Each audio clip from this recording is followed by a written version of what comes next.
U.S. breaking news, change your read newspaper habit. France's finance minister says European countries should push back harder against the Trump administration over the Iran nuclear deal and not act as vassals to the U.S. But German Chancellor Angela Merkel says the U.S. withdrawal from the Iran accord isn't a reason to dump decades of transatlantic ties altogether. The back and forth Friday came as thousands of Iranians took to the streets in cities across the country to protest Trump's decision.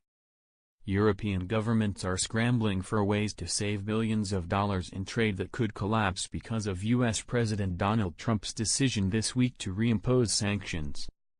Trump argued that the 2015 nuclear deal, which allowed for the lifting of sanctions, wasn't tough enough on Iran. French Finance Minister Bruno Maire said on Europe 1 Radio that Europe should not accept that the U.S. is the world's economic policeman. Do we want to be vassals who obey decisions taken by the United States while clinging to the hem of their trousers? Maire asked. Or do we want to say we have our economic interests, we consider we will continue to do trade with Iran? Merkel took a more measured tone.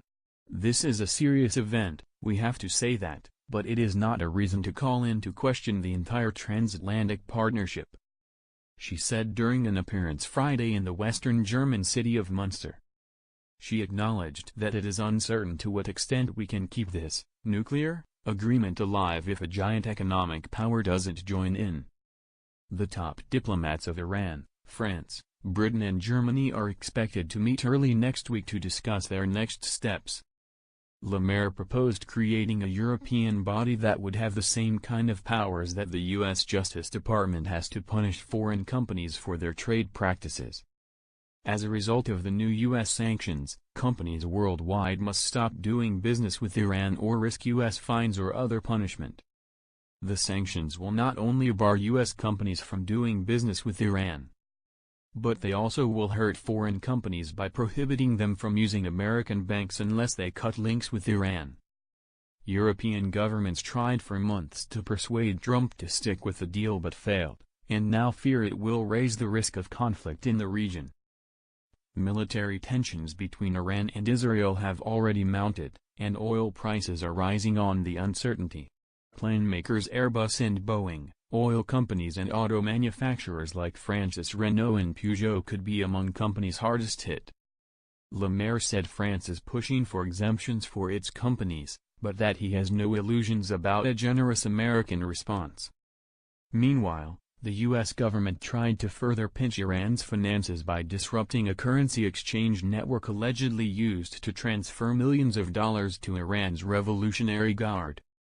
The Treasury Department said in a statement Thursday it took joint action with the United Arab Emirates against 9 Iranian individuals and entities involved in the network, and threatened sanctions against any other companies that help those 9. Thousands of Iranians protested Friday across the country. The demonstrations resembled previous aggressive but orderly gatherings typical under President Hassan Rouhani, who has tried for a rapprochement with the West.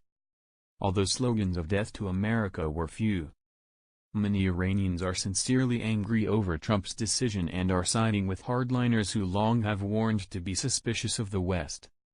Iran said it may resume uranium enrichment in a higher rate in weeks if it finds nuclear deal will not work anymore after the U.S. pull out from the deal.